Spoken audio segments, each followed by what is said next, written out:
Bajram Mato, piktori që nuk ju nda kur te lajos. Lindur në vitin 1955 në Roskovec të Fierit, piktori Bajram Mato ka mbushur 70 vjeç. E gjejmë në banesën e tij në zonën e kodrave të fshatit Radhim të Vlorës. Prej kohësh familja e tij është vendosur në këtë zonë, aty ku dhe Bajrami vijon të punojë në studion e tij, gjithmonë pranë te lajos. Çdo ambient i shtëpisë është i mbushur me piktura të shumta, më shumë se 1000 sipas tij, që variojnë nga portrete, natyra e qetë deri tek punimet e realizuara para viteve 90. Në studion e tij Bajrami po punonte një pikturë të frymëzuar nga fshati Dukati i Vlorës. Ai rrëfen për sakrificat që ka kaluar në jetë për të arritur aty ku është sot, që në fëmijëri ishte aktiv në vizatime të cilat nëse vlerësoheshin si më të mirat, përdoreshin për ekspozite murale në shkollë. Çdo herë përpiqesha të bëja diçka më të bukur dhe më të mirë përmes pikturës, shpreh ai. Punimet të gjithë jetës time mund të jenë shumë, të cilat unë sot nuk mund t'i them se sa, po aktualisht unë kam bëjimi i punë.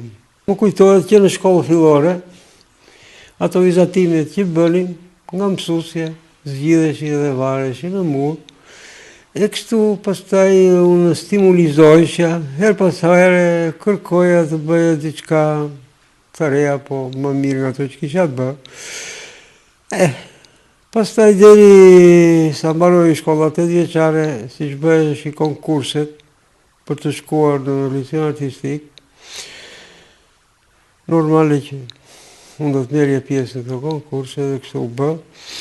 Po fakti është se unë nuk fitova dot as vitin e parë, as vitin e dytë. Fitova në vitin e tretë, sepse në tërësi në atë kohë një shkonte nga rrethet. Unë kam lindur në Roskovec, atje ishe, atje banoj.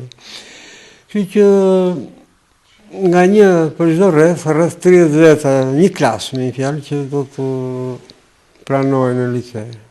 E fitova konkursin në vitin e tretë, fillova. Në vitin e dytë më morën në shtar. Me gjithë përpjekjet e mëdha që unë bërë aq sa mundesha, sepse familja ime ishte familje e thjeshtë, njerëz punëtorë që nuk kishin edhe shumë diapazon për të bërë më tepër. Unë me forcat dhe mundësitë e mia shkoj në atë kohë, qoftë në Ministrinë e Arsimit, në Ministrinë e Mbrojtjes.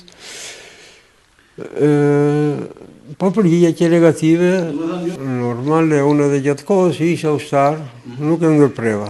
Çfarë viti? Unë kam qenë 73 ushtar, deri në 75.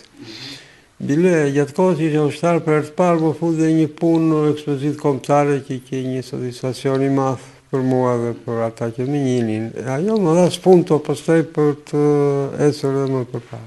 Për të ndjekur liceun artistik, ai përballet me pengesa dhe vonesa burokratike, edhe kur më në fund fiton të drejtat për të ndjekur shkollën thirret për shërbimin ushtarak. Në vitin 1973 ai realizoi një pikturë të fushave të pusave të naftës, e cila paraqitet në ekspozitën kombëtare të artit. Ishte një kënaqësi e jashtëzakonshme, thekson ai. Punimet e tij janë ekspozuar në shumë qytete të Shqipërisë dhe jashtë saj, përfshi Italinë, ku janë pritur me vlerësime pozitive. Edhe pse në vitet 90 emigroi në Itali me familjen, ai nuk ju nda kur pasionit për pikturën. Ati organizoi disa ekspozita me pamje nga Shqipëria, duke ruajtur lidhjen shpirtërore për vendin. Kam hapur disa ekspozita në Itali dhe këtu, në Shqipëri, kam hapur në Vlorë, në Fier, në Berat, në Pogradec, në Muzeun Kombëtar, në Tiranë, në Shkodër. Në tërësi punimet e mia janë përqyer, qoftë nga kolegët që merren me këtë punë, qoftë edhe nga njerëzit e thjeshtë.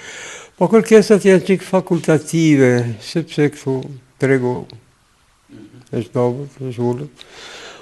Unë përderisa mundohem që punën ta çoj deri në fund dhe më është pëlqyer që ka kritika, qoftë nga kolegët. Kot për kot nuk e shes. Edhe kjo krijon atë distancën mes kërkesave dhe shitjes.